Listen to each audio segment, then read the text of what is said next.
This book is the reason for this evening, or at least one of them. I wrote this together with the team of Democracy at Work. Maria, who's sitting over there, among the people in our team, Brian, who's doing the video work. Because we've had so many requests, America is changing. And the only short introduction I have to say is I really want you to understand that. I'm here to tell you, there's no way that we would be, by the way, we produce the economic update at the YouTube studios in Manhattan, at their request. So something's changing in America. I do public speaking around the United States once or twice a month. My last three were Fairfax, Virginia, Boise, Idaho, and I forget the third. Just to give you an idea. In Fairfax, I spoke at George Mason University, one of the most conservative universities in the world. They just added a new member of their board of directors, Brett Kavanaugh, a sitting Supreme Court judge. Don't ask me to explain why they chose, of all people on this planet, this particular person. It's America. But the attitude towards this subject is radically different. Brief history as a way to get into this. Marxism is built around old Karl here. Born in 1818, died in 1883, a man of the 19th century. Born, by the way, very near where my father was born, on the French-German border. The town has two names, Trier in German and Trèves in French, because it's bilingual in the same way. Was a child of middle-class people, was given a college education, which right away puts him in the top 2 or 3%. At that time, nobody had such educations, where he studied philosophy and intended to become a professor of philosophy, which indeed was his first job. But, like me, he noticed struggles in the street. Working people struggling with the local government. And he was interested, which you weren't supposed to be. And he went and talked to them, which you weren't supposed to do. And he began writing articles about their situation, which he was absolutely not to do. And the university did what they normally do. They fired him. That's his intellectual interest in that topic got him fired. This didn't bother him at all. He didn't like what he was seeing in the university anyway, so he became active with these people that he had studied and became an activist, which brought him immediately to the attention of the local police and the local authorities in Germany at that time. And so they did what the Germans and many Europeans at that time did to shut down political dissent. They didn't kill you, and they didn't imprison you. The preferred program was exile. You were sent out. And remember, Europe is a place of lots of countries in a small distance. So sending you out is putting you on a train, and an hour later, you're out. Okay, so the Germans put him on a train to Paris, and literally 2 hours later, he's in Paris, out. But they informed the Paris police that he was coming. And they met him at the train station, and they basically said to him, "You're not staying here." And they put him on a train, they exiled him to Brussels, another hour and a half, to north instead of west. And the same thing happened, the Belgian police didn't want it. You're going to London. And he ended in London, and London didn't make you leave. Those years, London was the place refugees from all over settled, and he spent the rest of his life in London, which meant most of his adult work, certainly Das Kapital, were all done as a citizen in London. His knowledge of English and his knowledge of conditions in the English-speaking part of the world was excellent, because that's where he lived most of his productive life. He even made his living for several years being a reporter, European reporter for a New York City newspaper, the New York World, during the time of the American Civil War, where he wrote many, many essays on slavery and the Civil War for the European audience, because he was a reporter for this New York newspaper. He was always a theorist and a critic and an activist In fact, he didn't recognize that these are different words. That's an American thing. For him, he was an activist because he engaged thought. He debated different questions. He engaged in the issues of his day, like slavery and the Civil War, but many other issues too. He wrote for public consumption. He gave speeches to unions, to civic organizations. He was always active and always thinking and writing, because for him that was part of what being active was. He would not have recognized the distinction academic activist. It would have meant nothing to him. He was whatever those things combined are, all his life. He devoted himself to criticizing capitalism. It's really important. That's what he did, and he was super at it. He did not believe in describing or imagining or constructing an image of socialism or communism. He never did that. He didn't write a book about it. He didn't devote it. He mocked that.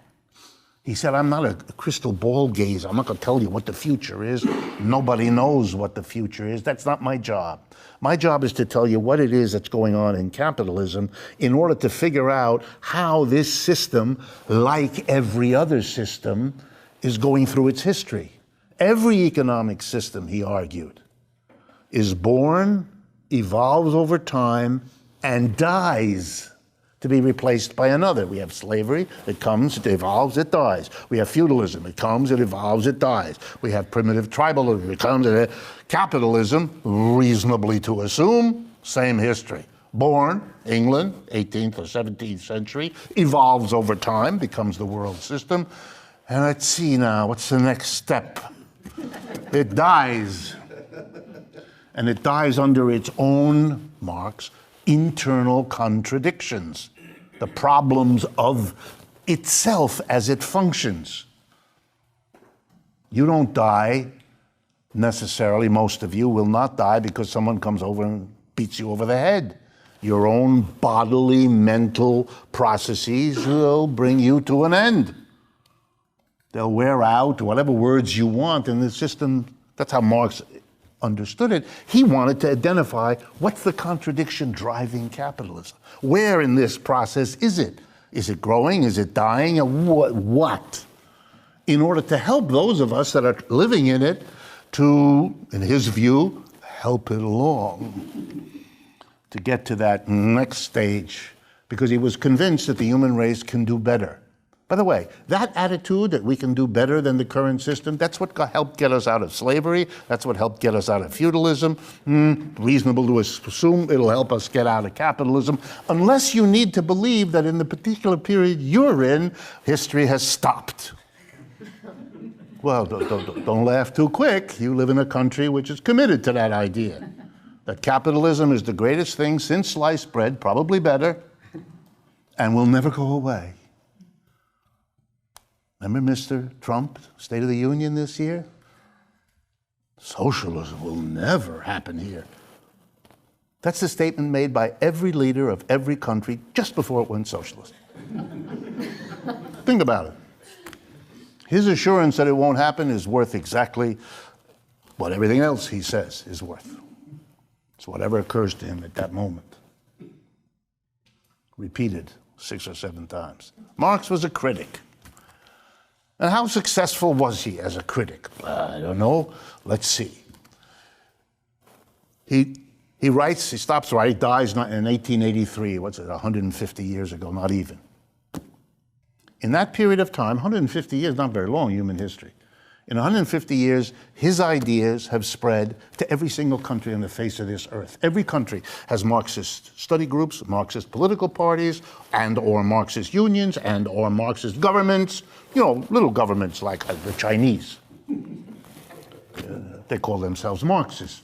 Put aside for the moment exactly what they mean, but the spread of Marxism is staggeringly successful. It spread further, faster than Christianity did, or than Islam did. So if you're comparing it to global movements, whoa, All these people found something in Marxism that excited them, made them study it, made them teach it, made them publish in it.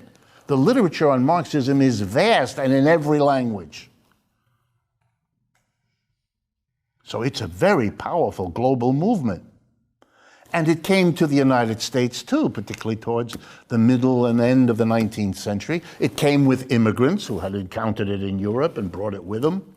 And it came in the form of literature and individuals who came to this country and who knew that and who spread it. And it took root here. It influenced many people, some who understood it and admitted it and were proud of it. Many more who didn't understand where their ideas came from, but they came from Marxism. And Marxism was widely studied, first at the turn of the century, then again in the 1930s because of the Great Depression, made a lot of people interested. Then again in the 1960s with the upsurge of a critical movement around the Vietnam War. And now again, in the wake of the 2008 crash, suddenly people are discovering again. But they have to rediscover it in America because it has been smashed in America. It's very important that you understand that. The smashing of Marxism was a deliberate effort to stop that criticism from taking root here. The first time it tried was in 1916. The Socialist Party of the United States, which had existed a while, ran a man for president. Ran a man for president. He did pretty well. Got 300,000 or 400,000 votes, about 3% of the vote. That was thought to be a pretty good start. So 4 years later, 1920, they ran another person, whose name you probably have heard, Eugene Victor Debs. Mr. Debs. He doubled the vote, got around 900,000 vote, but by that time, that was about 4%. Okay, that's a steady growth. Next, 1924. Well, something happened between 20 and 24. The American business community got scared. They understood, socialist, office, running, winning votes. Thousands, tens of thousands, hundreds of thousands. Socialists were running and winning, by the way, all over the United States. The state in the United States that had the most socialists in the state legislature, I usually take time, I don't have it tonight, to ask people to guess which of the 48 then states voted the most number of socialists into their state legislature. You'll never guess. Answer, Oklahoma. Think about it. Oklahoma. Bridgeport, Connecticut, not very far from here, had a socialist mayor for decades. All over the place. Milwaukee, famous for a socialist mayor. And on and on and on. But the government came down. There were the famous Palmer raids in Boston and elsewhere. The government of the United States began arresting anybody who said they were a socialist. The 1920s were the era of Sacco and Vanzetti. Some of you know American history, the history of the persecution of these people. It was older than that, but it got really going. So in 1924, the socialists ran a candidate.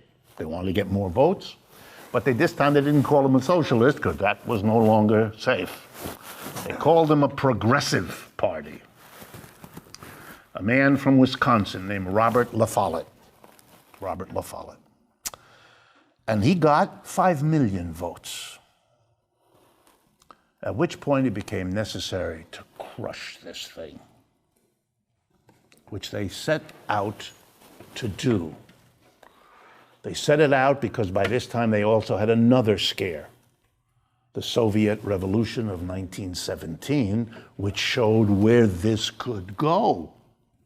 So you better crush it earlier. Unfortunately, the program to crush, which got really going in the 1920s, took a hit in 1929 with the Great Depression.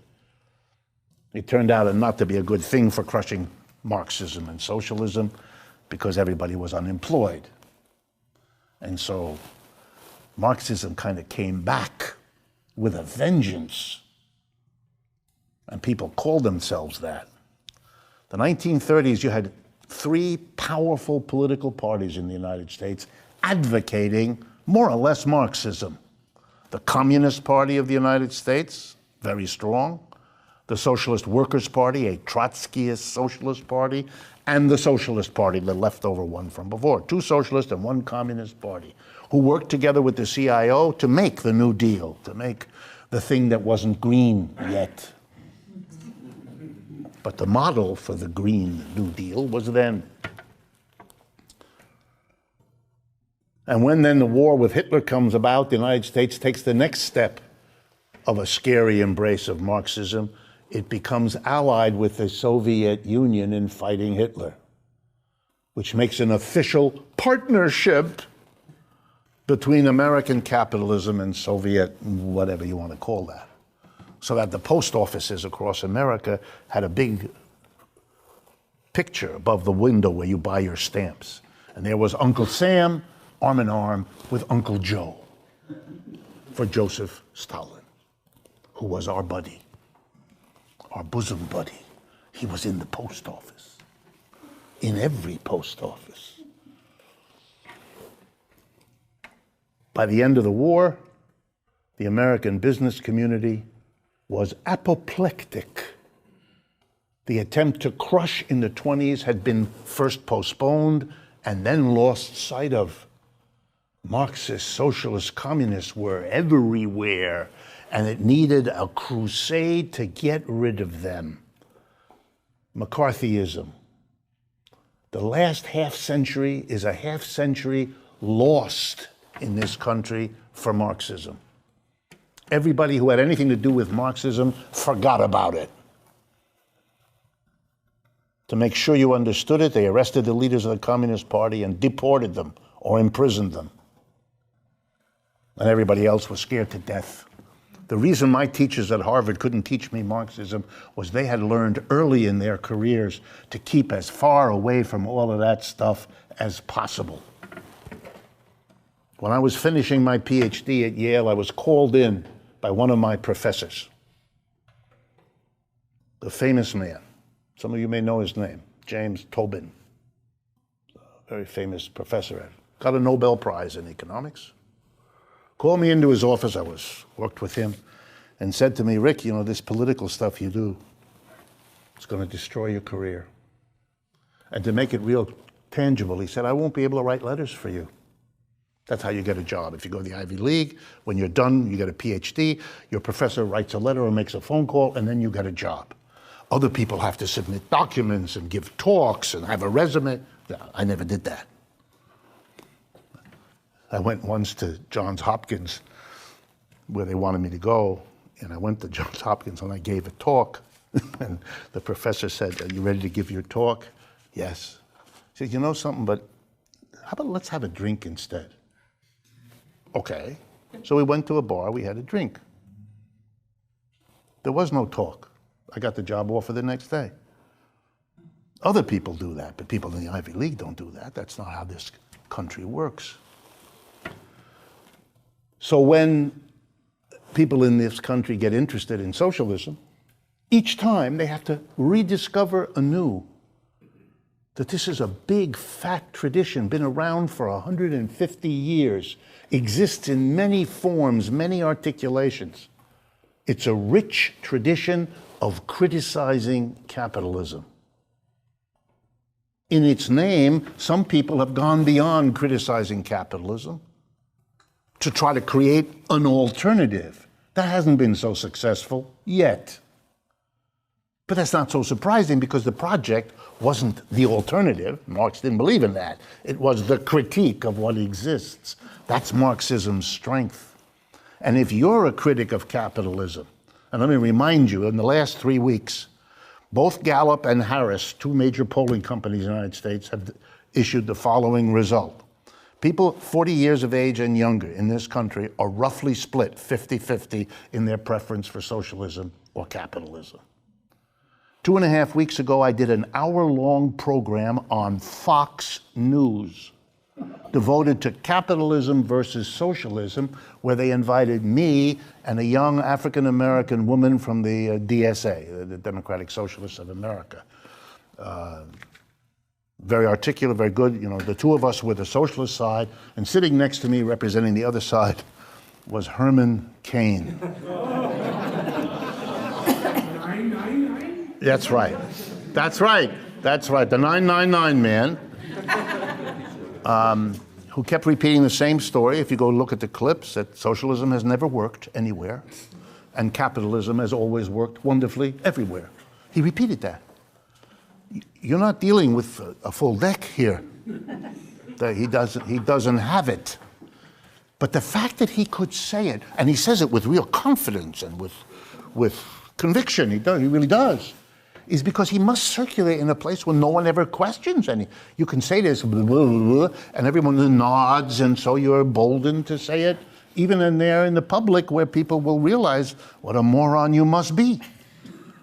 And the others were the same. I mean, he was a bit out front with it, but they also paraded through to debate with us. Lou Dobbs, Neil Cavuto, Stuart Varney, and a woman who had only one name, Kennedy. No one identified her as having a, I don't know if Kennedy was the first name, the last name, or whether she doesn't need two names like the rest of us. She was the worst. She was a libertarian as a whole. Anyway, so this book is written because Americans are now asking in huge numbers, what is this? What is this Marxism? No, but my heart sinks. My God, 2019, and you're asking a question, what is it? Like, where have you been for 150 years? Right? Did you have a long nap? What is this? On the other hand, I'm elated because they're asking a question. That's 9/10 of it.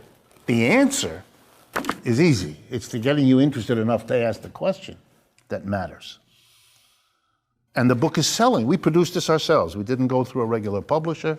I published a lot of books regularly. And the book is selling because there's interest. There's interest trying to figure it out. Young people particularly, but others too, are trying to figure out what's wrong with American capitalism. And if you're going to study what's wrong with the system we live in, capitalism, which is now global, sooner or later you're going to come to Marxism. There's no way to avoid that. It is the single most developed critical tradition of capitalism there is, period. It's not the only one, but it's the one that the most number of people in every culture have developed their thinking around, have developed their tragedies and their successes and their failures around, practical ones, whether it's to make a revolution or organize a union or have a strike or whatever it is that people do. This tradition of Marxism, with its many different formulations and different strands, including many that don't agree with each other at all, it's the single most developed repository. To become a critic of capitalism and not engage Marxism, that's crazy. That's like saying I want to go into the woods and make a nice fire to cook something, but what's this silly crap about matches? I mean, you could take the stick. There are other ways, but you know, people have developed the match. It goes in your pocket. It doesn't weigh a lot. It'll save you one hell of a lot of time. Marxism is that. It won't answer every question, won't solve every problem. Not at all. And there are mistakes and screw-ups all over the place. But it is what we've developed, the most sophisticated development in the history of the anti-capitalist movement. To not engage it, to not learn it, to not milk out of it all of the insights that could help take us to the next step, that's nuts. That's not smart, that's stupid. My education was defective in the United States because my teachers were afraid. They didn't reject Marxism, they didn't know what it was. They knew it wasn't safe. They were just scared. And they didn't have the decency to admit it. Would have saved my generation a lot. Okay, you're scared. Tell me why. They would have told me why. I don't want to lose my job. I understand that. I get that.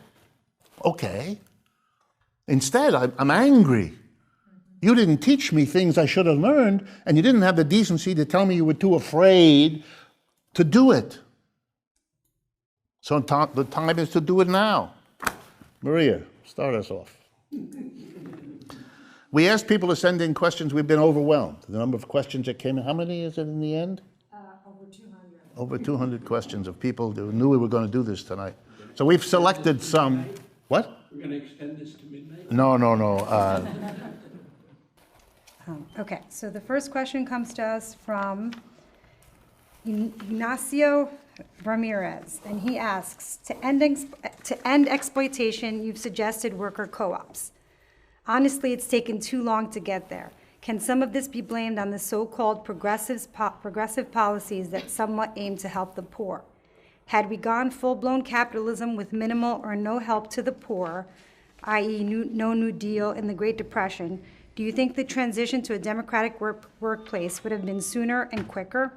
What would Marx say about the progressive agenda, union, Social Security, unemployment benefits, that even though help a little bit hindered the transition to a more democratic workplace? Do you think he would want going progressive agenda by agenda until we finally make the transition to have a more revolutionary transition, or have a more revolutionary transition? And the second question, I'm just gonna, it's also about revolution, so I'm just gonna read it. Robert Hand asks of a similar question. Understanding that socialism preceded Marx and that his focus was the analysis of capitalism, not socialism, how would Marx evaluate social democratic efforts like the New Deal and Great Society programs of the 20th century US to reform capitalism as opposed to overthrowing capitalism via peaceful or violent revolution? So they're both questions about the need for revolution. Right. This question of reform versus revolution is very old. It's been part of the left debates before Marx, during Marx's time, and since. It arises perennially, and so it's perfectly appropriate and reasonable that it would be raised again now. There's a lot of ways of putting it. Let me be as blunt about it as in the interest of time as I can. So, reform. All the word reform has ever meant is that you leave the basic system there, either because you believe it isn't such a bad system, or it's too much to undertake to change it. Let's go step by step. Let's change this aspect of it. Let's change that aspect of it. And let's hope, A, that it makes things tangibly better for people in the short run, and that over time, people will kind of get an appetite for more of this until they kind of step by step bring the big change about. Sometimes it's been called gradualism. It has a variety of names. What are some of the reforms that people critical of capitalism have offered? Actually, there's loads of them. Here's a few. A minimum wage. You intervene in the bargaining between capital and labor, and you say, this has reduced working class people to levels of poverty that are unacceptable, so we're going to intervene with the government and have a law. You can't pay less than this. It's a minimum wage, and if you pay less than that, we're going to arrest you, shut your business, and put you in jail, which is a powerful argument, and then that's a reform. Here's another one. You can't let interest rates go above 20%. 30%. They don't want to get it too strict here.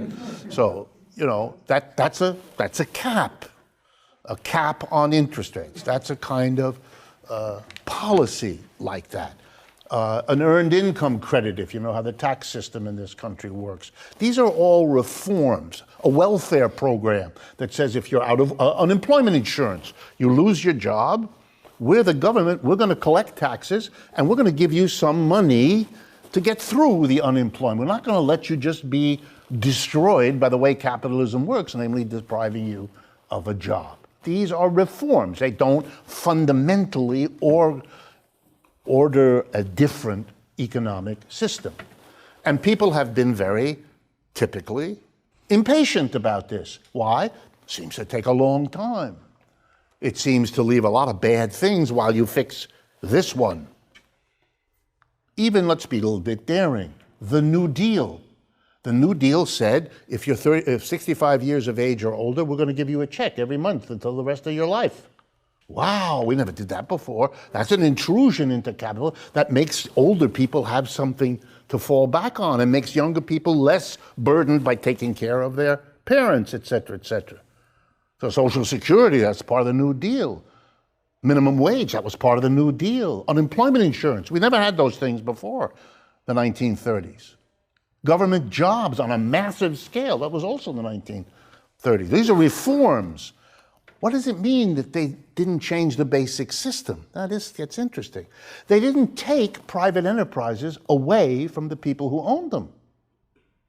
They didn't reorganize the production process. The simplest way to describe it is, instead of there being, and here be very simple in your thinking, don't be complicated, because these are not complicated issues. A small number of people run every business. The owner, the board of directors, these are small numbers of people. 2, 6, 9, 12. And then there's the mass of the employees, who can number in the tens of thousands, or in the case of Walmart, millions. So the number of people who run the enterprise is very small. And the number of people who work in the enterprise is very large. And who makes all the decisions? The small group. And who has to live with the decision? The big group. That's not democracy, folks. That's the opposite. A democratic workplace would say everybody has an equal vote. You know, like everybody has a vote for the mayor in the town, because the mayor makes decisions you have to live with, so you get to vote for the mayor. Yeah, but the boss in your workplace makes decisions you have to live with, you get to vote on nothing. How interesting. A country committed to democracy excludes the workplace from the demand for democracy. The workplace, where 5 out of 7 days, your entire adult life, you spend. Democracy should have been introduced there, if you believe in it, which clearly we don't. We pretend to, but we don't. A revolutionary change would change all of that. Would say that enterprises are the property of everybody, and that the operation of an enterprise should be everybody's concern in a democratic way. That would be a fundamental change. It's the kind of fundamental change that socialists and communists and Marxists and anarchists of many stripes have endorsed for a long time. So the question is, are you a reformist or are you a revolutionary? That issue has divided people terribly. The people who are impatient and want to make a revolution don't want to be sidetracked by all these little things. They see that the basic problem is the system. On the other hand, people have a hard time getting their head around the notion, change a system. The system is very complicated. The system has many parts. You don't know quite where to start. Not everybody sees the system the same way. A particular reform is kind of more definable and focused. So it becomes a practical question and not just a theoretical one. The resolution most have come to, not all, not by a long shot, but the resolution most have come to is that this debate is more abstract than helpful. In other words, the left movements for socialism have always ended up doing both things to varying degrees. If the conditions allow you to make a frontal attack on the system, you go for it. But if the conditions don't allow you, you don't just throw in the towel and, well, we can't make a revolution, so what, we could go to the beach? No, you go and you start pushing on those things that people will work with you, where you can get masses of people, and you hope, Marx's idea and the idea of many Marxists since, you hope that the struggles for reform become schools in which those who get caught up in the struggle learn in a very concrete way why the reform isn't enough. You struggle real hard and you have a minimum wage. And then you have one. And then how much has changed? Okay? And then you discover also that if it's capitalism and you get a reform and you don't change the system, you discover pretty quick that capitalism fights you to prevent you from getting the reform. And if they lose and you get the reform, they don't stop fighting. They try to take it away. And because you've left them in a position of power, they own the enterprises, they grab the wealth, you leave them with the very means to undo the reforms you will have struggled so hard to win. So that the idea, the hope is that the struggle for the reform produces the revolutionary, who recognizes after a while that the revolution is the only way to make those reforms stick, to make them permanent, to not work so hard to get something and then see it all undone. In the 1930s, the United States got the New Deal. In the 50 years since then, it was taken back. Most of it's gone. You can't live on Social Security. The whole idea of Social Security was you could live on it. You can't possibly. I mean, there may be some people in the room that are doing it, but they're consuming a lot of cat food. You can't. You can't. The minimum wage has been abused. When was the last time they raised it? 1997 or something like that. I mean, it's just disgusting. The inflation erodes it all the time. They don't keep it up. It's just, they can take it away. You don't change the system. You create it. It's like having a war, and at the end of country A defeats country B. What does country A do? Does it leave in the hands of country B all the tanks, all the bullets, all the guns? Don't do that. Those people are mad that they lost. They're going to use that and fight another day. So you better do some more so that doesn't happen. Disarm them or something. Reformers discover that if they don't change the system, look, that's America. In the 1930s, capitalism tottered. The people who confronted capitalism in the 1930s, the communists, the socialists, and the unions, they talked about revolution, and they meant it. Remember, the communists, that was only a few years after what happened in Russia. They had a concrete example of what they could have done. And they thought about doing that here. But Roosevelt was a very clever leader, and he came back to them and he said, you know what, I'm going to give you a lot of the things you want, the reforms you're demanding. But the condition is, I don't want to hear about revolution anymore. You got to stop that talk. That's got to stop. You got to turn on those communists and socialists in your rank and stop talking about it. And they agreed. There were always a few who didn't, but the bulk of the communists and socialists agreed. And Roosevelt was good for his word. He gave them Social Security, he gave them unemployment, he gave them a minimum wage, and he gave them 15 million government jobs. It was amazing what he did. But they got the reforms. They didn't get the revolution. Who knows if they could have, but they didn't. They didn't make that effort. And here we are, 70 years later, discovering that 2/3 of what they got in the 1930s, they've lost. That's why the revolutionary cry today is another New Deal, a green one. I'm in favor of it. And nothing, I love AOC, all of that. I do. But you have to face what this is. So the reform and revolution, I think Marx would have been one of those to say, you fight for what can be moved forward for the mass of the working people. Because it's never just what you're fighting for. It's the process of the fighting that teaches many lessons. The benefits of organization, the benefits of unity of different groups, the tactics and strategy needed to overcome all of our differences so that we can act in a solidary way. All of those lessons are profound, and they can be learned even if the thing you're struggling for isn't what you wish it would be. The trick of good leaders on the left, Marxists, if they thought about and read all of what I'm summarizing for you, would be precisely that the difference between a Marxist and another is not whether or not you fight for reform. It's how you fight for reform.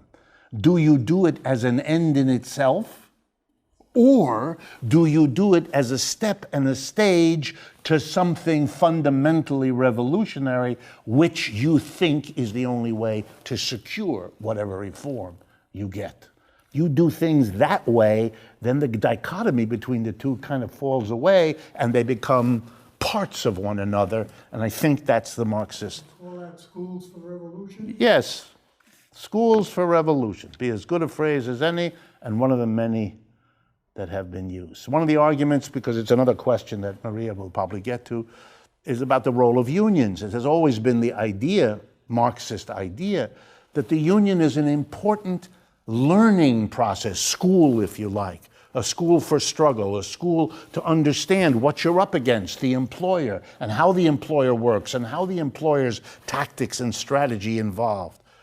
Yes, a strike is not a change of the social system, but it is an important battle, and out of that battle, you learn things and you develop solidarities that can be then worked on for different and broader objectives. So you shouldn't see it as either or. The debate, is this enough or not, is academic in the negative sense.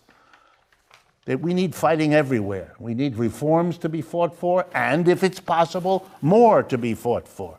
And when you fight for reforms, always in the back of your mind, the lesson that has to be learned, you hope, by people struggling for reform is the need for more than that. Much of what I do the last several years has been to hammer at the point, some of you listen or watch the shows we do, this is a systemic problem. For Americans, this is a new thought. For many, the notion that this is a system we're battling, not just Mr. Trump or not just, this is a system. And if you don't understand and change that system, you're going to be very frustrated about the other things you do focus yourself on. Understanding that the system is the ultimate problem is also a way to handle defeat in struggles for reform. Don't make the reform everything, because then when you lose the people because they feel frustrated, they feel lost, they feel hopeless, very dangerous. Something the other side understands all too well. That's why they fight against even little reforms that wouldn't fundamentally shake them. They understand, yes, it wouldn't shake us, but we don't want that taste for victory that comes out of solidarity. We want that. They don't want that. They don't want it. All right, I apologize for messing up this person's name. Christopher Radibal asks, what were some of Marx's biggest mistakes? In what ways was he responsible for the atrocities committed by Russia, China, Cambodia? And can those governments legitimately be considered Marxist? Right. I want to separate the Marxist mistakes from all those other things. I mean, there's a certain unfairness in Marx was dead in 1883. There was no Soviet Union, and to hold him accountable, who died in 1883, for something that happened 34 years later, seems somewhat unreasonable. So I'm not going to go there. Mistakes, all kinds of things. Marx, just give you a few ideas. Marx thought that he owed a great deal to the analysts of capitalism from whom he learned. One of the questions we may have time for that came asked me to talk about some of the other works Marx did. What should you read for your different kinds of interest? Well, one of the works Marx wrote, very poorly known. In fact, I'm not aware of hardly anybody who I always did, but there were a few of us. But Marx wrote a 3-volume work, not called Das Kapital, which is the famous one everybody knows, but called Theories of Surplus Value. Completely different work. Also 3 volumes, 3 fat books. And what they are notebooks kept by Marx, notebooks when he read all the preceding thinkers of economics. You know, he was a refugee, as I told you. He lived in London most of his adult life, and he worked in the British Museum, a very famous structure in the middle of London. And there he read all of the literature of economics that was gathered there. It's very useful for him. By the way, long analysis of Adam Smith, long analysis of David Ricardo, if you know some of the names of major thinkers in the tradition of economics, pro-capitalist economics. And he read them in great detail, and he kept very careful notes, what he liked in what he read from them, what he took from them, what he rejected, and why he rejected it. You will not find, I mean, I'm a professor of economics, done this all my life, there are very few, in the history of economics as a discipline, very few thinkers who ever did that kind of preparation for the work they did. In fact, here in the United States, there's really only one who was an immigrant also, I believe from Russia, a man, some of whose the name you may know, Joseph Schumpeter. He was a professor at Harvard. He wrote a book, The History of Economic Thought. It is a book that fat. It is the great book that Americans and many others study to get a sense of the discipline. Marx did as much work as Schumpeter ever did. And you can really see what Marx takes. Well, one of the things he takes from Smith and Ricardo, which may surprise some of you, is the labor theory of value. Many of you have, if you've studied this stuff at all, have been told by a teacher who does not know that this is a Marxian invention. It is not. Smith had a labor theory of value, so did Ricardo. Marx liked that they did that. He took that from them, and he thanks them at great length in the theories of surplus value. He then did his own thing with it. He changed the theory for his purposes and used it in ways they didn't, but he acknowledges his debt to them. Well, one of the things Marx did was he thought he could explain prices, the prices that occur in the economy, by using the labor theory of value. He didn't do it, he just thought you could do it. That's a mistake. You can't do that. The labor theory of value is a theory of value, and value is not the same thing as a price. And you have to, there's a way of going through that in the material. If I had time, I would teach that to you. I do that in my classes all the time. But he kind of mumbled these together. He wanted people to get excited about the theory of value, so he said it could help understand prices. And the reason he did that is because most people in his time, as in ours, think that explaining prices is what economics is about. That's what I was taught. Harvard and Yale, that's what economics is about. Explain why the price of a shirt is $3 and not $300. That's a big question. You know, if you live in a market economy where everything is a matter of price, you can see why people want to understand prices. It's kind of urgent. But that was not Marx's issue. He wasn't interested in studying prices. He was interested in studying capitalism as a system and change. So it was a mistake to go in that direction. Here's another one. He thought that Europe was the most developed part of the world. He was, what we would nowadays call, somewhat Eurocentric. He was very interested in what had happened in other parts of the world, but he did buy into a good bit of the notion of the advanced and the primitive, and that's a part of his time. He wasn't separate from his time. He was influenced by the things that influence you. In retrospect, we would say, not so good. He had another mistake. He didn't handle the relationship between the organization he started, which was called the International Working Men's Benevolent Association, an organization he founded in 1864, which was the first international. You know, there were later the Second International, the Third. He organized the first one.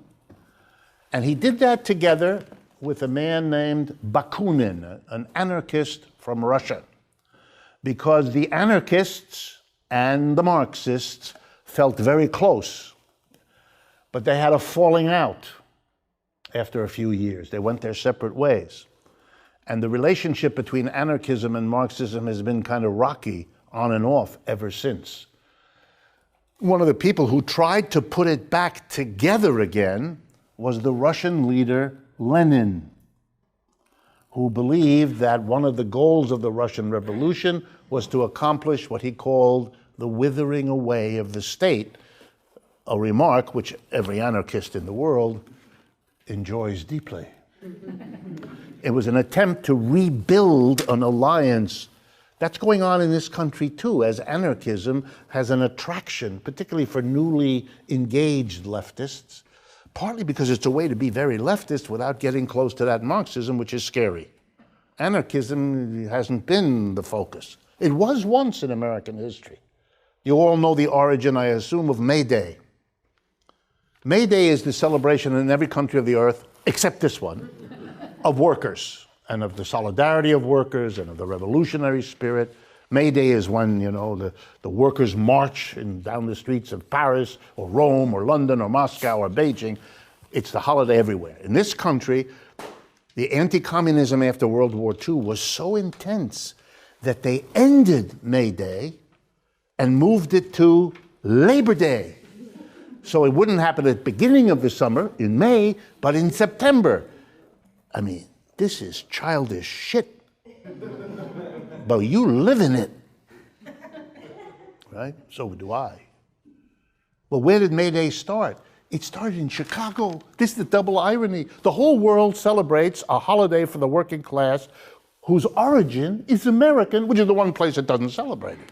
Why? Because there was a demonstration in Chicago, a demonstration fighting for the 8-hour day, that the day wouldn't be too long. Workers have always tried to shorten the working day. And it kind of got out of hand, and a policeman or two were killed, and they arrested a whole bunch of anarchists and executed a number of them for that crime.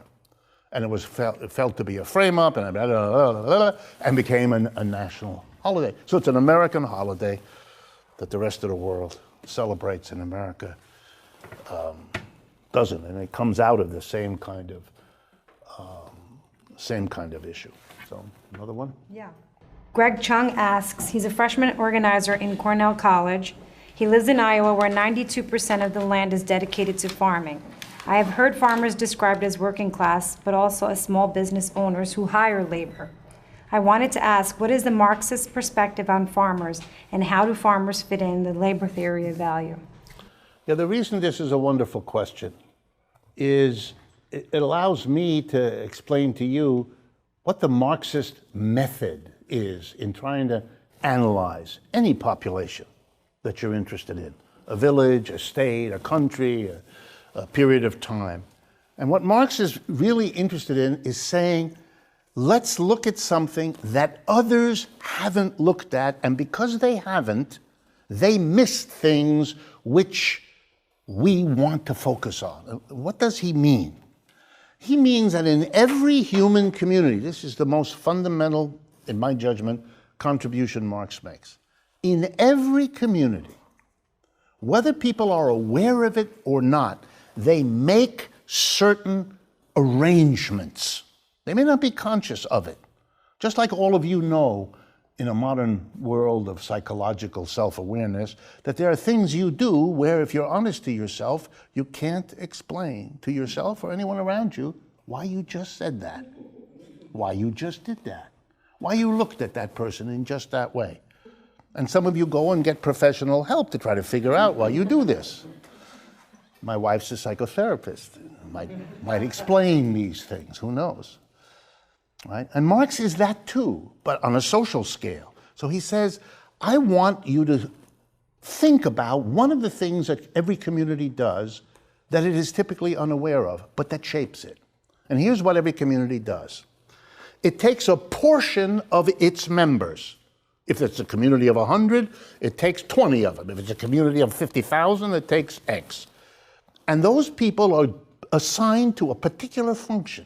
They're to use their brains and their muscles to make things, to take things in nature, say a tree, and make a chair, to take a sheep and make a woolen shirt, or whatever.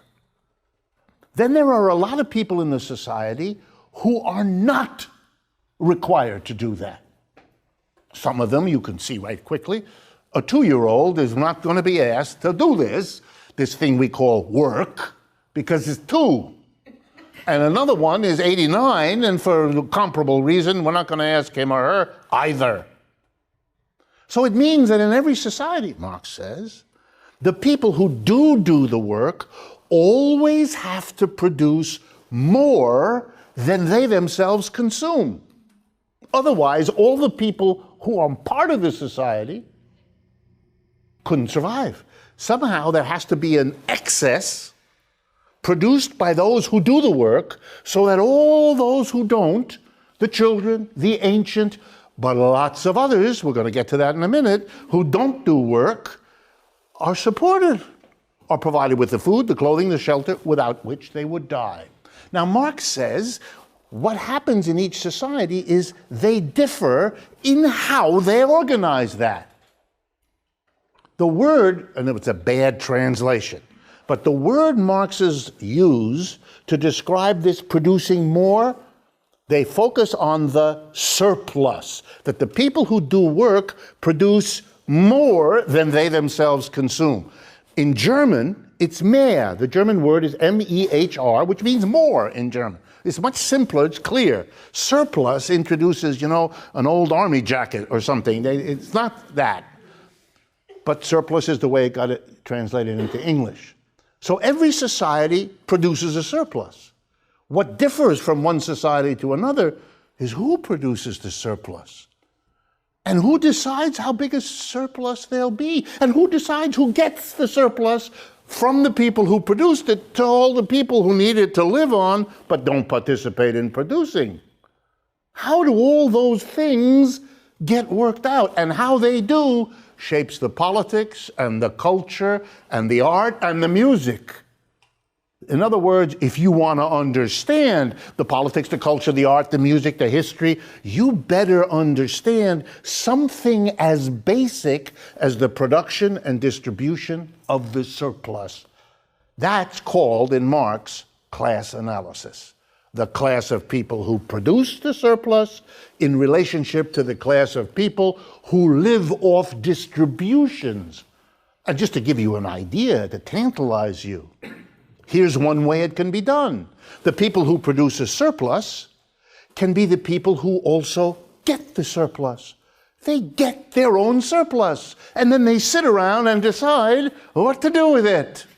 And they distribute it to babies, and they distribute it to old people, and they distribute it to musicians and whoever else they think they would like to have. While they're working in the fields, they want someone to play the mandolin, and they got to feed that one, and they got to clothe that one. So they take a portion of the surplus and they do that. But we could have a different system. We could have a system in which the people who produce the surplus, let's give them a name, slaves. Ooh, then we know who gets the surplus real quick, don't we? The master. And who decides what to do with the surplus? The master who got it. That's a very different arrangement. And you can be damn sure that that master is going to distribute that surplus differently from how the workers would have if they got their own surplus. A worker co-op is when workers who produce the surplus are the same people who decide what to do with it.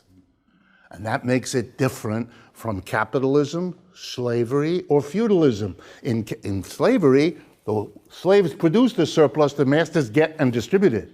In feudalism, the serfs produce the surplus and the lords get it and distribute it. In capitalism, the employees produce the surplus and the employer gets it and decides what to do with it.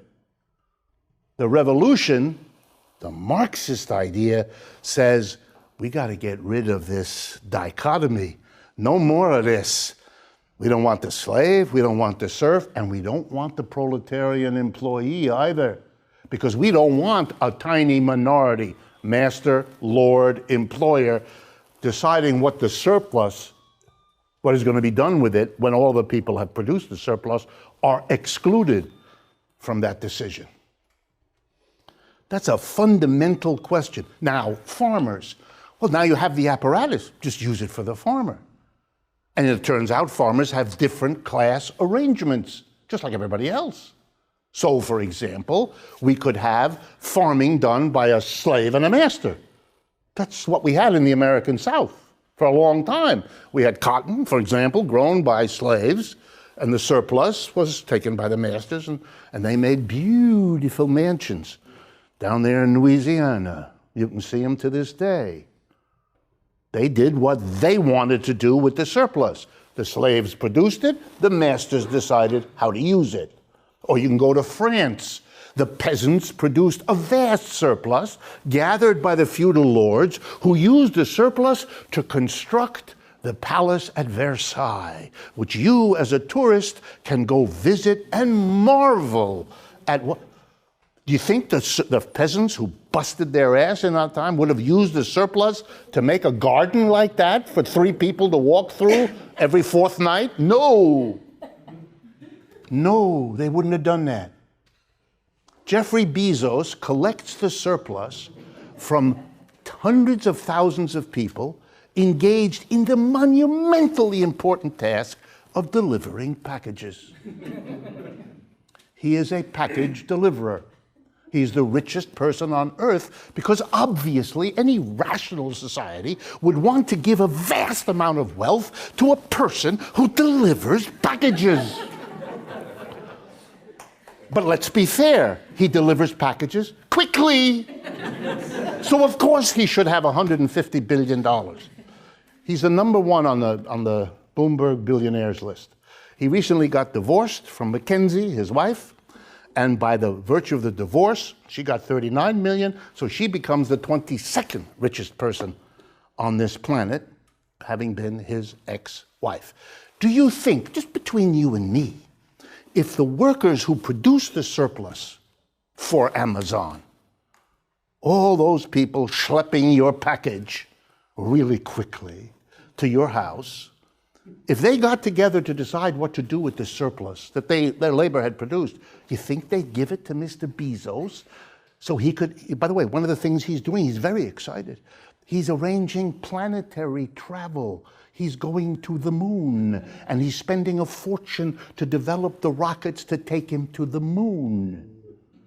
Ooh, do you think the people who sweat in his workshops, that's what they would do? Spend the surplus to have a rocket ship take that man to the moon?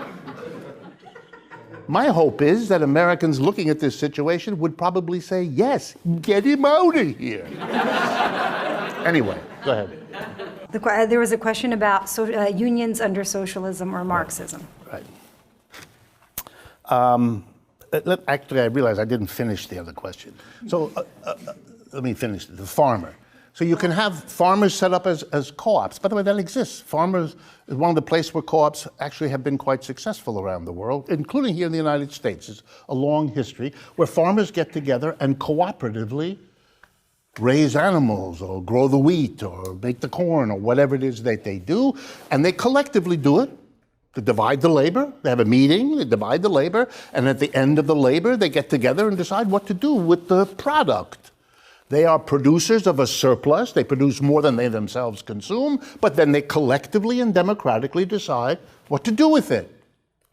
By the way, Marx has a name for when workers together as a community do the work, and then as a community decide what to do with the surplus they produce.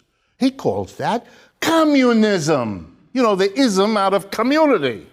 It shouldn't frighten you, really. You tell by the way, I use different language and describe what I just did. I don't call it communism, I call it something else. And wherever I go in the United States, people think it's a lovely idea. They remember a grandmother who did that, or a grandpa who did that. They're not scared at all. When I tell them it's communism, they have a small heart attack. I went out to California a few years ago, to Silicon Valley, to San Jose. And I met there with engineers who had walked away from big jobs. It's just like with farmers. They walked away from a big job working for Cisco or IBM or any of those monster companies, earning $200,000, $300,000 a year, big salary. They quit. They hated it. Some guy in suits came and told them what they had to do and what software to develop. They hated that.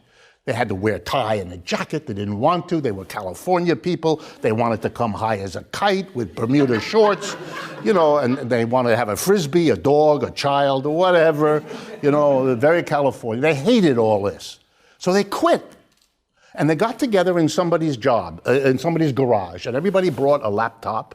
And they said, we don't want to work that way. We want to come in our Bermuda shorts. We want to smoke whatever there is. We want to have our dog with us. And we're going to work Monday through Thursday. We make software like we always did. Friday, we sit around and decide what to do with our little business. And they described this to me. And I said, this is wonderful. You are all communists. They were horrified. They wanted me to use the phrase, ready? Get ready. Very American. We are entrepreneur, and we are all entrepreneurs, and this is an entrepreneurial innovation. And I said to them, you can call it a purple giraffe, I don't care. I'm telling you, you walked away from capitalism. You literally quit your capitalist job to form a communist enterprise, according to what Marx wrote. Most of these people were Republicans. They were Republicans because they were in love with entrepreneur. They had no one had ever told them anything about Marxism. Where were they going to get the idea? Of course they thought it was an entrepreneurial innovation because that's the language in which they grew up. Once I explained it to them, they had to struggle. Turns out they really like communism. Here's what they told me, by the way. You know why we stay with this? We are much happier here. We feel better every day. We look forward to coming here. We're much more productive this way. We come up with new ideas. We cross-fertilize one another. I hear what she's doing. She hears what I'm doing. And then they began to get excited, and they said to me, you know something, the biggest breakthroughs in the work I'm doing, that was done after we left the big company. The big company is stifling us. Wow, I said, you're the best advertisement for communism I can think of, you Republicans. But that's America. See, the dialectic, having taught nobody anything about it, except to hate it and fear it, when you actually translate it into something they can understand, it turns out that they like it. Oh, they haven't been taught to not like the reality. They've been taught to not like a caricature. And when you tell them that the caricature, here's what we're talking about, oh, that's pretty good. Farmers, can they be capitalist? Of course they can. Big farming in the United States is called agribusiness for a reason. These are big capitalist corporations. They're run by a board of directors, and they have an army of farmers who are workers. Of course they are. They are wage workers, just like the people working at Amazon. If we allowed it in this country, we would have slave farming. I take that back. We do have slave farming. You do know in the United States, the 13th Amendment of the Constitution outlaws slavery, except in prisons. And we put people in prisons, overwhelmingly people of color in this society, for a long time. Michelle Alexander has explained that to all of us. If you have never read her work, by the way, just a footnote, this is a sharp, sharp American historian, and she's here in the New York area. I think she teaches at Barnard or Columbia, one of the places here. What's the name of her book? I always forget the title. The New Jim Crow, that's it. Really, it's a remarkable way, how slavery is preserved by the incarceration of people now. But if you have incarcerated people and you require them to do work, and many American prisons have prison labor, then you have slave labor. I mean, that's what you do. That's one of the reasons why the United Nations is always poking itself into the American prison system, because slavery is supposed to be outlawed by international law and so forth, and we have it. And we have it for the same people we had it a while back. So farming can be done in any one of these class systems. But what Marxism does is it says how you organize the production and distribution of surplus shapes who you are, what your relationships with other people are. If you go to, I mean, you really all know this. If you go to work in the United States, you're going to be working overwhelmingly in a capitalist enterprise. You're going to be a drone. You're going to be a person who comes at 8 and stays until 5. And you do what you're told. You sit there and you work with that and you do this. And when you're done, you leave what you've produced and you go home. When you go home, you have pizza, you have a beer, you go to sleep, and you come back the next day and you do all that again. You are in charge of nothing. Everything is told to you. You live in a work dictatorship, and you're not the dictator. This is sort of arresting. That's a particular way of organizing production. It could be organized otherwise. For me, the revolution against capitalism has to include the transformation of the workplace, because that's where adults spend most of their lives. That's where an enormous part of your self-identification, of your relationships, of your attitude towards the world are shaped. To think that you have gone beyond capitalism because you have socialized the means of production, the state takes over, or you have planning instead of markets. I'm not against any of that, but you haven't begun to transform the lives of the people on a daily basis by transforming the workplace.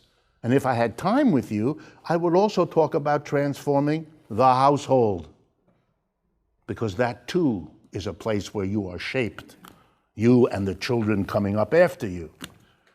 Marxism is about the transformation of one kind of society into another. Here's a parallel. In the attempt to get rid of slavery in the United States, the anti-slavery movement, the movement to do something about American slavery, there was a split. There was a large number of people who were horrified by American slavery in the American South and who wanted slaves not to be separated, husband from wife or parents from children. Remember that? There was a struggle to get them fed better, to get them clothed better, to give them better housing. And then there were the people who said, "Are you crazy? The problem isn't that they don't eat enough, sleep enough. The problem is that they're slaves. And what we want is abolition of slavery, not a better paid slave." Well, the modern equivalent is what you want for the working class, that they get a higher wage. That's like giving the slave more money, or more food, or more clothing. You give workers more money, they go to the mall, stay more hours. Is that it? Is that it? Better working conditions, better wages? Or is the problem that it's a worker who doesn't have any control over his or her life in the workplace, and consequently not much control anywhere else either? Why are we surprised that Americans don't participate in political democracy when we deny them workplace democracy? Where the hell would they get the incentive or the knowledge or the skill or the ability or the appetite for democracy if it's denied to them where they are 5 days of the week, all the best hours of that day? Come on. These ideas, you see, are not that complicated. Marxism goes to the core of the organization of production and distribution of surplus. How are you going to do that? And it wants that question answered. How the farmers do it will shape the class positions and class categories that the farmers. But the same is true of craftspeople, the same is true of intellectuals in the university. It doesn't make any difference. They are all working to produce and distribute surplus, and if you begin to examine that, then you see how that arrangement, of which so many people are unconscious, shapes them. Just like if you've never been introduced to psychological terminology, you are not aware that when you were 4 years old, things happened to you that are still roiling around in your brain and making it very hard for you to have good relationships with other people, which makes you sad. You're going to have to go back and figure out what those events back then were, even though you've developed lots of techniques to avoid doing that. You have to do that with social thinking too. If you're going to solve your personal problems, Americans now they go to shrinks, they think about psychological issues, they understand terms like trauma, they've learned. But you got to do that for the social analysis too. It's really quite parallel. I think we have time for one more, and then we can turn it to the audience. The question was, how would unions fit in under socialism or Marxism? Right. Well, partly we've already answered it. Unions. Well, you know, in the capitalist system, Marxists have always been very active in, very committed to, often leaders of labor unions. It's been a natural place that Marxists go because it's an organization of the working class for the working class by definition. So Marxists have always been close to, committed to unions. But there again, then the question becomes, and this is what we started with 45 minutes ago. The reform and revolution issue surfaces right again. Are you going to be an activist pushing for a higher wage? Well, the Marxist answers, it's not a question of whether you're for that or against it. We Marxists are all for it. But it's how. How is this presented? Do you present it by saying, we, I don't know, need more for our families? Okay, that's one way to do it. Or the employer is very rich and can afford to give it. That's another way to do it. But then there's another way, which is to say, why are we in the position, doing all the work here, of having to beg for a bit more of what we produce? There's something wrong here. Why aren't we part of the apparatus that decides what to do with what we have produced? Don't we have some claim on the output that our brains and muscles help to produce? We all remember the Christmas party last year when the drunken employer got up on a wobbly chair, thanked us all for the great year this company had, and then fell off the chair.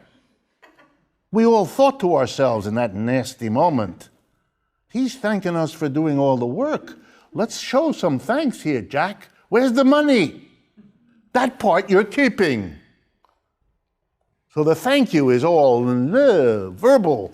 There's no, what? I don't want your thanks. I want your company. I want to take over. This is my project.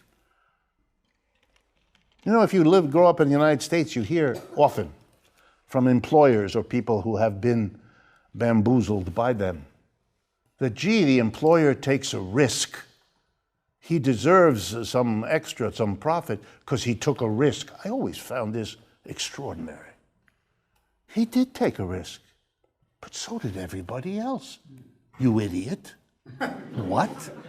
The worker who moved into this state to get that job took a risk that the job would be there, that the job would be bearable, that the job would pay enough. Took a risk. Takes a risk every day he comes in. He doesn't know whether at the end of the day he'll be told not to show up tomorrow. He bought a house based on the risk that that income would be coming. Risk everybody takes. The difference between the employer and the employee is the employee takes the risk and then somebody else makes the decisions. The employer takes a risk, but he's got all the power to shape whether that risk works out. And when he has trouble, you know where he shifts the burden? He fires the workers because he doesn't want to bear the cost of the risk he took that didn't work out. If you want to reward risk, all the workers get a piece of that. You're not the specialist on risk. Stop it. In fact, your risk is less because you're rich. You take a part of your money, you know, you lose that part. It doesn't shake you. But the worker, he has no wealth to hold back, has no savings account. The risk he takes is if he gets fired, he's lost. You're not. So don't tell me about, but if you teach in a culture all the time the absence of a Marxist perspective on the production, then you don't know these questions. You don't even know to ask them. You know, Einstein said, the hard part is the question. Once you got the question, the answer you work out. It's the question that's the hard part. The question is, why do we accept, and let me make it real personal for all of you, because Marxism is not going to go anywhere unless it's personal for all of you.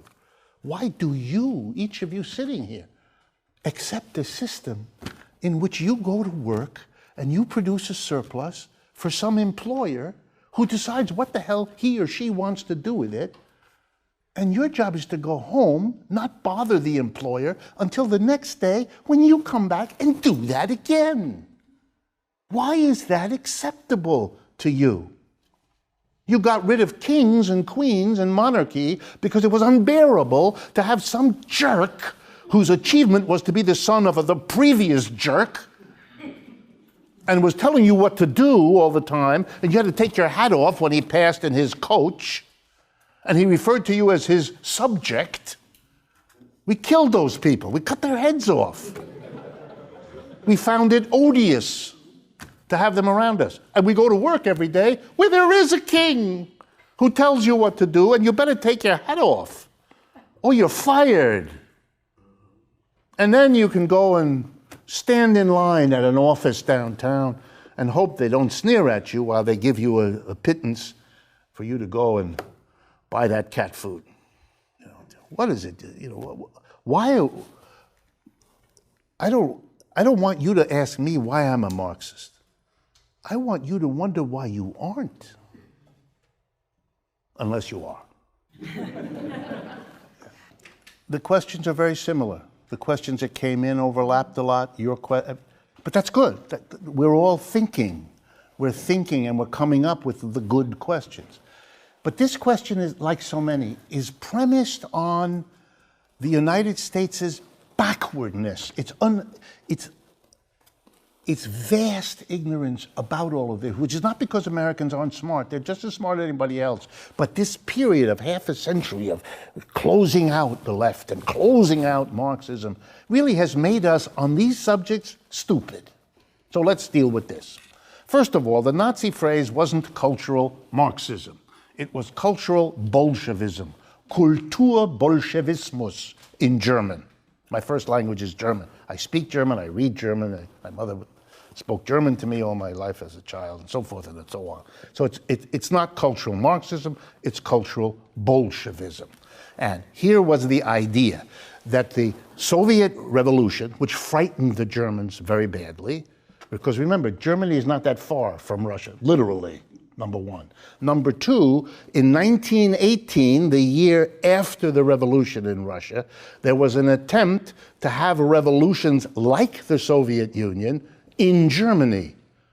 Now, again, I'm assuming that, I don't want to hurt anybody's feelings, that you don't know about that, which is not your fault. So let me tell you briefly.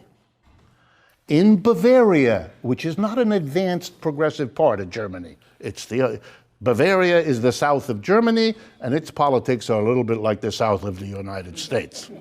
That's not true for the capital city, Munich, which is a socialist city, but it's surrounded by the Catholic part of Germany, which is the more conservative part, the way politics has shaped up there. Okay, in Bavaria, a revolution took place in 1918 and 1999, which set up, you ready? The Bavarian Soviet Socialist Republic, a name that rings a certain bell, to copy the Russians. The leader of it was a local man named Kurt Eisner. In Catholic South Germany, in Munich, the leader of the new revolution was a Jew.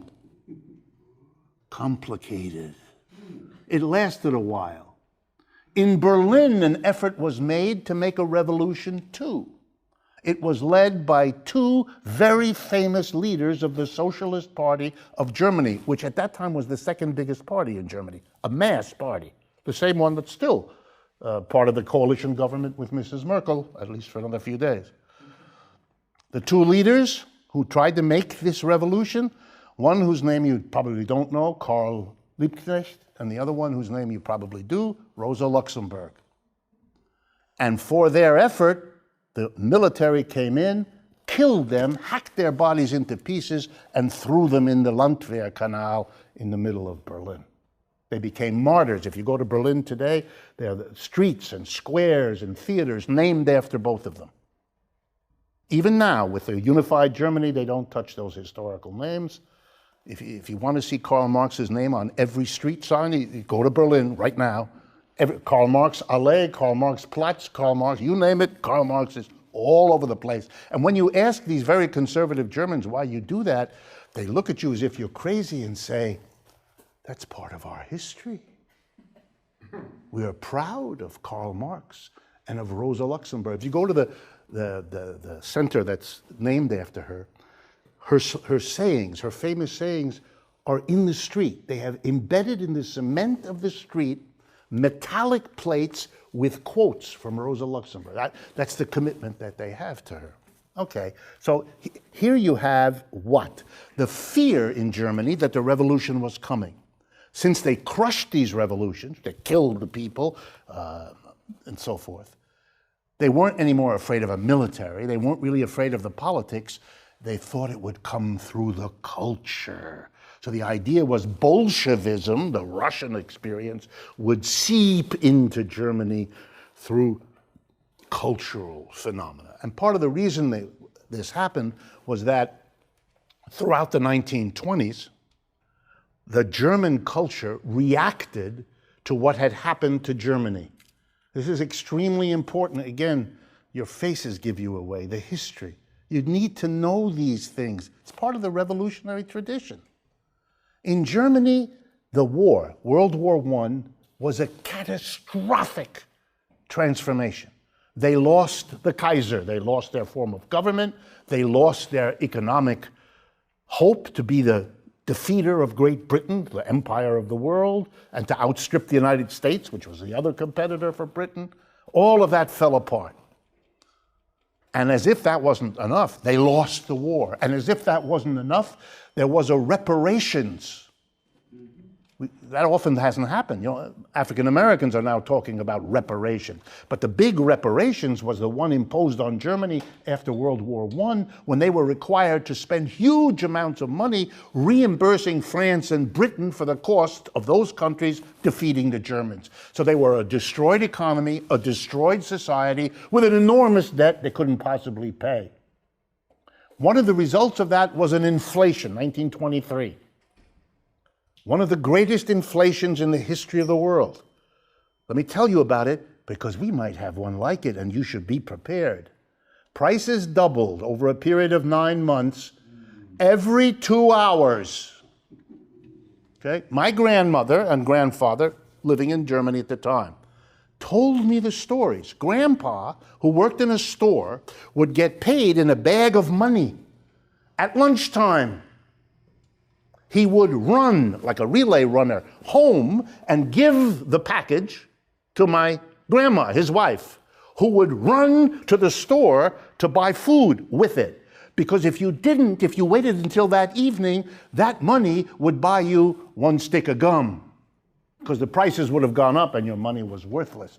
The savings of the Germans, they're very frugal people. They had saved for 40 years, little bit put aside to save. That money was worth a quarter pound of butter overnight. They lost everything. And in that period of time, they became, like Americans are today, radicalized, extremely radicalized. They were defeated in the war, they lost the Kaiser, they were suffering reparations, and now they had lost their savings, they had nothing. A solid middle class, the Thomas Mann Buddenbrooks kind of middle class, destroyed. And they split. One part of them went to the left. You had an explosion of revolutionary culture. Probably the best expression, Bertolt Brecht. Or Hartfield, if you know the way the artistic things of that time. People, if you go to that museum up on 86th Street, what's it called? Gallery? What? The Neue Galerie. You can see there the explosion. Klee, Kandinsky, the great names of that time. These are people who developed revolutionary theater, revolutionary art, revolutionary music. But you also had the extreme go the other way, right? Adolf Hitler, who goes from nothing into, and there's the great fight between those two. And it goes the way you all know it goes. We're in exactly the same place. But it wasn't about cultural Marxism. Now, to this modern. The modern thing is different. The modern thing is the anxiety of the American right, that the very failures of capitalism. Look, the reality of American capitalism for 40 years, I'll put on my hat as an economist, is the following.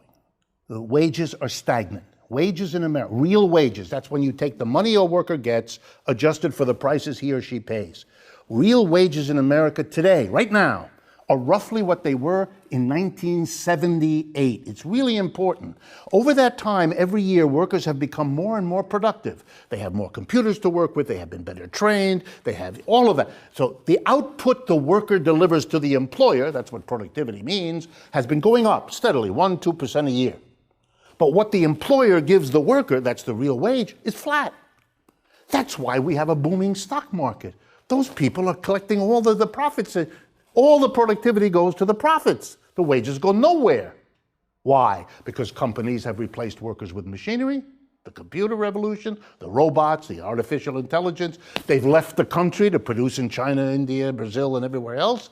And so you have a situation in which they didn't have to pay more, and they didn't. So you have grotesque inequality, Bezos and all of that. And the people with the money playing on the stock market, so it keeps going up. But the mass of people, that wonderful study of the Federal Reserve Bank in New York that says half of American families, if they're stuck with a $400 unexpected bill, can't cover it. They have to sell something. And the debts, well, that's the only way we survived. The American dream survived the last 30 years because since the wages didn't go up, Americans solved the problem another way.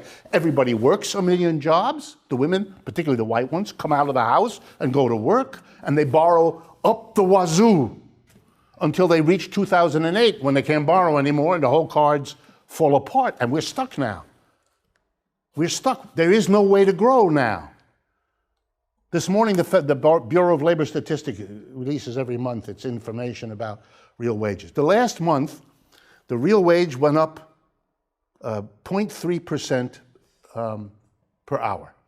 But the number of hours worked in America went down by 0.3%. In other words, nothing. Nothing. And this has happened over and over and over. The wages are going nowhere. Nowhere. They don't need it, and they're not going to do it. And Americans are at each other's throat. A bunch of them are discovering the left. And that scares the people who run this society. Part of the reason they are supporting Mr. Trump and people like him is they're getting ready to push back against the fear of where the left is going to get this.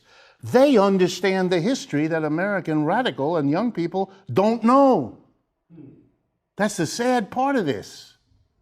They're getting ready because they expect something to happen because history has had that happen to them before, and they don't want to be left there out. So here's the fear. Where is this left coming from? Well, in America, it's not coming from the usual places.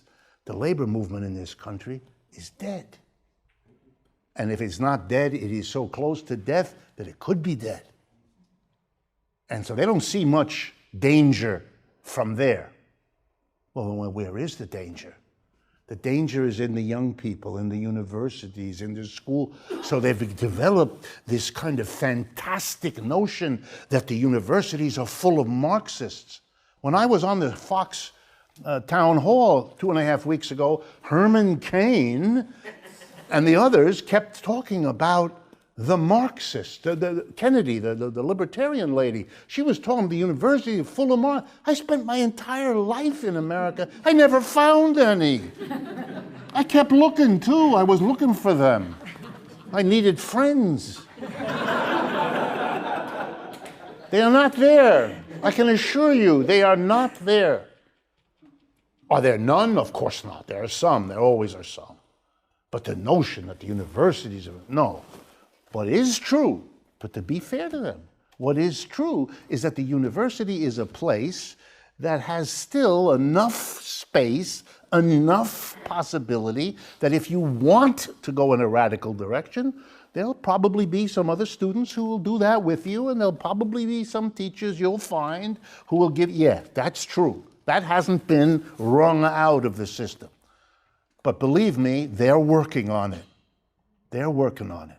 If you follow the Koch brothers, they are busily placing their people in many American universities. They're giving money conditional on whether a professor gets hired or not. They have some say in that. They're trying to shut that risky area down.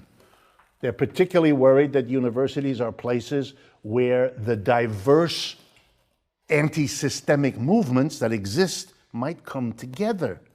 That the people angry about racism or sexism or homophobia, or they're at the university and they're kind of together in the university and they talk to each other, and there might come some kind of scary coming together, and who knows, they might make a common cause with unions, or at least some unions that are open to it. The other day I read the woman, the air hostess, or what do they call themselves? Stewardesses, or what, I can't keep straight. What is it? Flight attendant. Flight attendants. My apology if I've already offended someone. The woman is Sarah Nelson, I believe is her name. She's head of the Flight Attendants Union. She took the opportunity earlier this year, I believe it was the celebration of Martin Luther King's birthday. The AFL-CIO celebrates it each year. And she got up and called for a general strike in the United States, which for a union leader in this country at that time to do, that audience particularly, was, I mean, the silence in the room was deafening, I understand, but nonetheless, I think there's the fear, and that's what the Republicans see talking about cultural modern. Last point, postmodernism and Marxism. I find postmodernism wonderfully interesting. I make use of it. I've learned a lot from it. It is a global intellectual movement. It is about 40 years old now. It has affected every discipline I know of, certainly all the social sciences and certainly all the humanities, okay? It questions some of the most basic assumptions of Western modern thought, which is why it's postmodern. It is a powerful intellectual movement, and everybody in this room, I would argue, has much to learn from it, Marxists included, okay? I would also think that postmodernists, many of whom are very hostile to Marxism, which they see as a modernist ideology, they have a lot to learn from Marxism, and I, for one, am interested in bringing them together so we could get a conversation going and we could learn from one another. But I can assure you that to lump them together is nuts. They don't like each other in the main.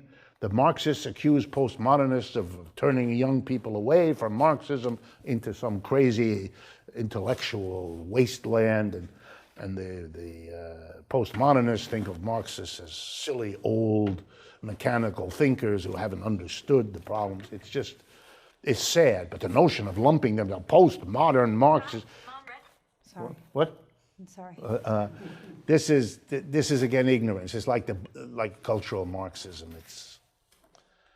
You're going to get more and more of it. You're going to watch the Republicans now. They're going to start, beating up on socialism to push back on Bernie Sanders. It's so much a part of American history that of course they're going to dredge that stuff up again.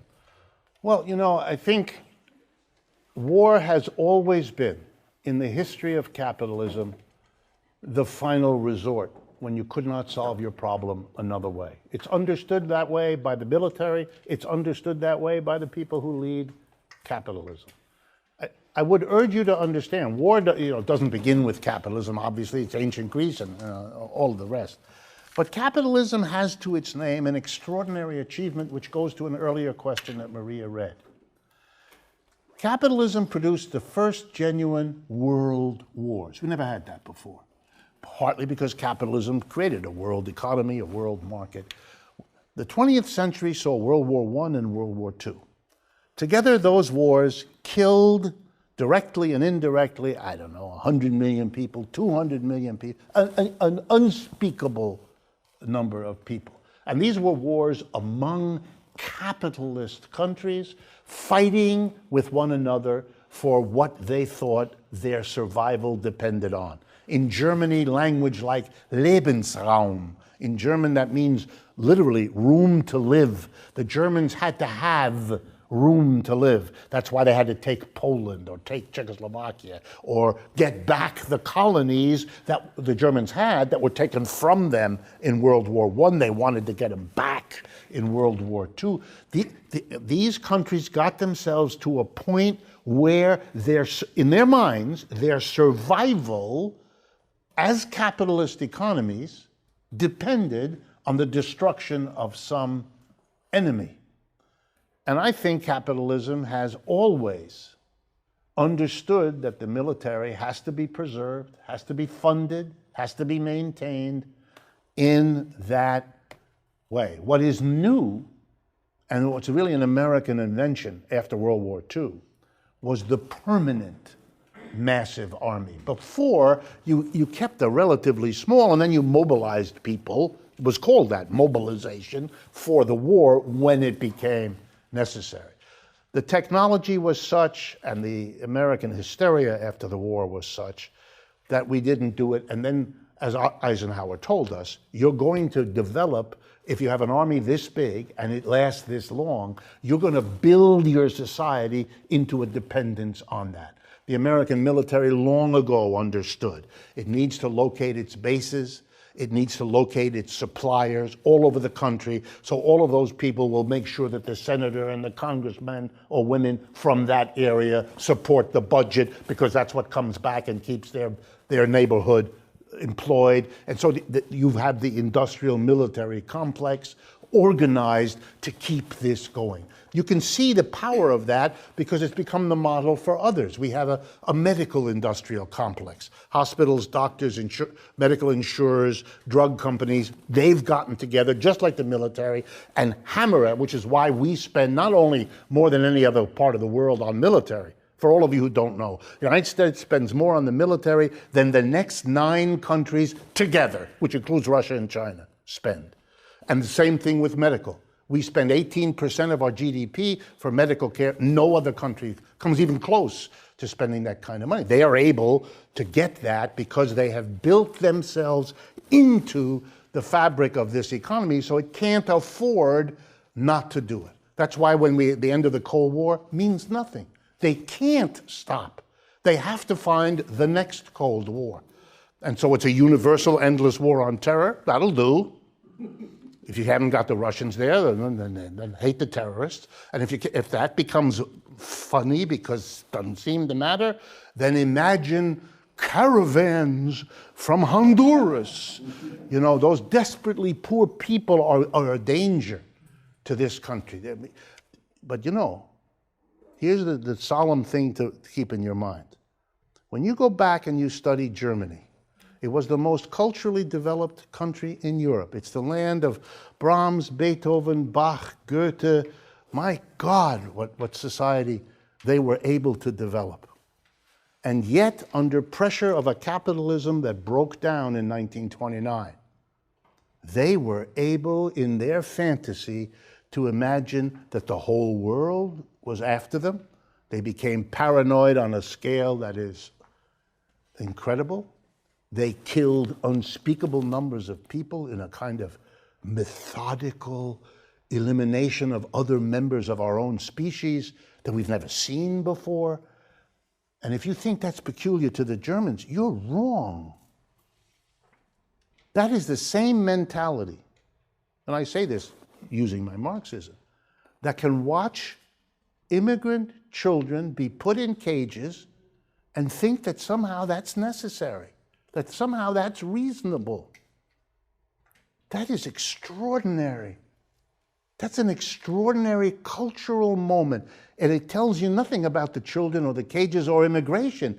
It tells you about the mentality of a large part of this country is so upset by what they're going through. They don't have the vocabulary or the history or the help to identify what their problem is.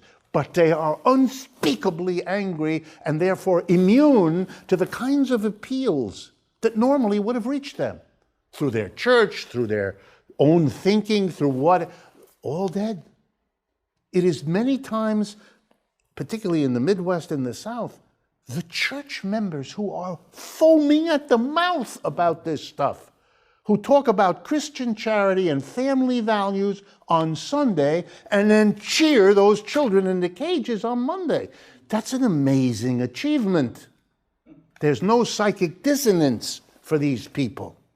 There's no bell goes off about something wrong in this picture. That's a sign of deep distress. When you hear the President of the United States say, I've got the greatest economy in the world, you're living in a time warp. We have an opioid crisis that is killing 70 to 80,000 people a year in this country. That's way more than the wars kill us.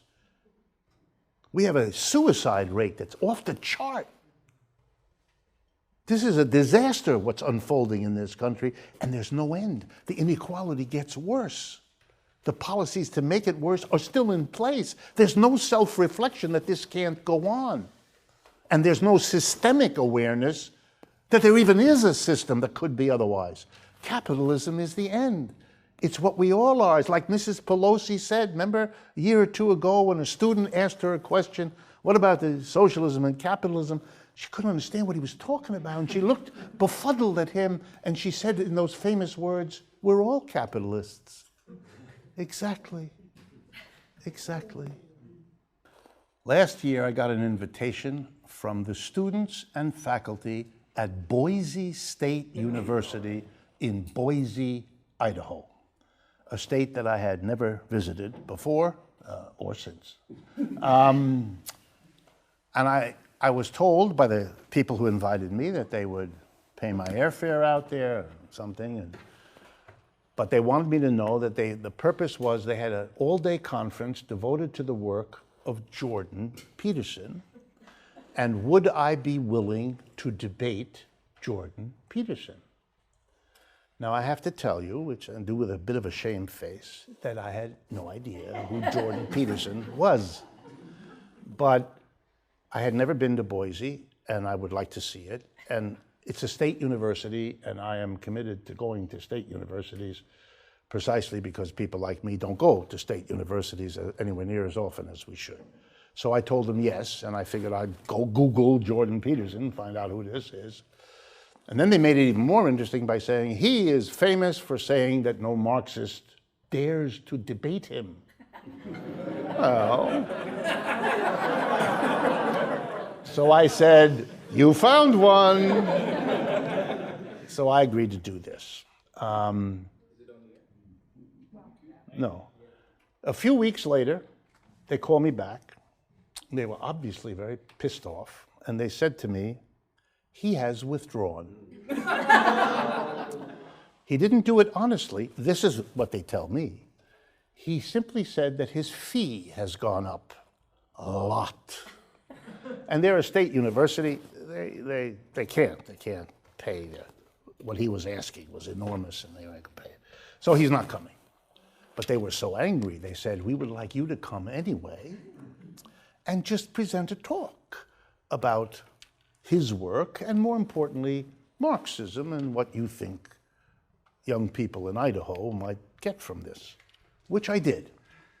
And in preparation for it, I released a short video of about, I don't know, what was it, 10 minutes? Or I think 7 minutes, in which I commented on him. I didn't comment on, he's a psychology professor, so it's not, I believe it's psychology, isn't it?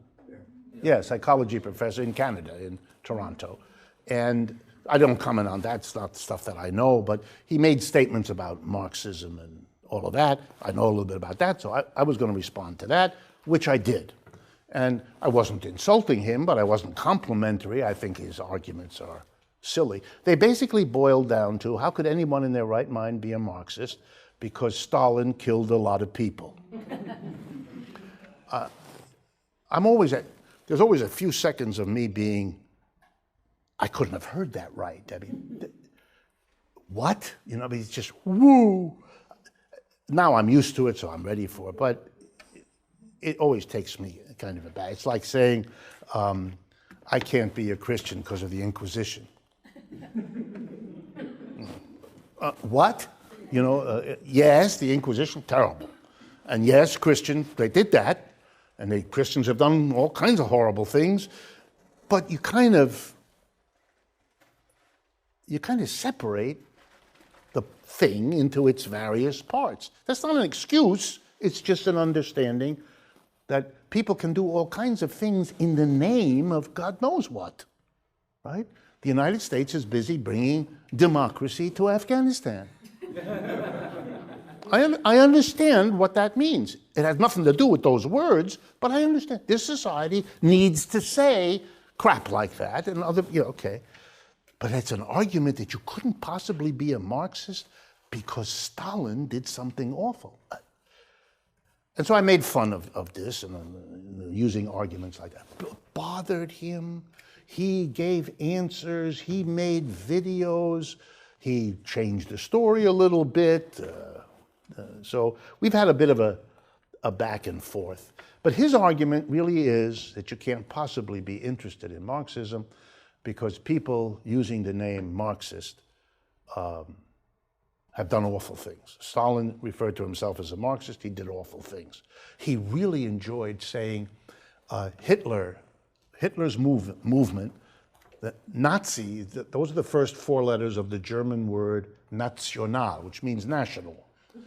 And then the full name of the Nazi party was the Nationalsozialistische Arbeiterpartei, the National Socialist Workers' Party. Why? Because in Germany at that time, if you didn't have the word socialist, the working class wouldn't pay attention to you. He had to do that in order. But his commitment to socialism was mostly to kill those people. Which, if you know anything about the history, you know people who died in concentration camps in Germany were not just Jews. They were Jews, homosexuals, gypsies, socialists, and communists who were the great enemy of the Nazi. To say that he would, see, he's a socialist too. I mean, come on. This is childish. For a professor of psychology to use an argument like that kind of boggles the mind. And then he got a little sloppy. Lenin, presided over the deaths. Just again, the history. Lenin was the guy who made the revolution, but he died shortly thereafter. The revolution is in 1917. Lenin gets a brain aneurysm in 1922, and he's dead in 1923. Stalin isn't even in charge of anything at that time. To blame what Stalin did on Lenin is an interesting move, but requires the kind of argumentation that Mr. Peterson doesn't think is necessary. They're very strange kinds of, and it is something, a junior high school dropout might be allowed to reason like that. But this guy has no excuse for it. This is pure 1950s anti-communism recycled, rehashed. It's kind of beneath contempt, It's like someone who says the United States is evil because it's the only country on earth that dropped an atomic bomb on somebody. I mean, that's true. The United States, the only country that dropped 2 atomic bombs on Japan. And that is a distinctive quality, and that has to be analyzed, just like what happened in Russia under Stalin. It has to be analyzed, and you try to understand it, and why did that happen? And it's not an excuse of it, but to try to make sense of it. You can't escape it. It's there. It's part of the history of the Soviet Union, and has to be dealt with, good, bad, or indifferent. But the notion that it is therefore the reason to throw the entire Marxist canon out of the window, I mean, it's just, that's not serious. That is a hatchet job which should not pass the lips of a person who claims to be driven by the highest sort of values. But that's not, Jordan Peterson, for those of you that are not, that's not what he's about. Jordan Peterson is a guru for, I'm going to try to be polite, young men who are having real troubles relating to young women, who really want to, but don't really know how to, and are very frustrated and very lonely and feel bad about all of this, and he tells them it's not their fault. Marxism's fault. No. No, although, he may get to that. Mostly it's the fault of the women, the fault of the young women who are, whatever. It's not my field, and I don't want to comment on it, but it sure sounds like he's a walking self-help book of the sort you shouldn't buy.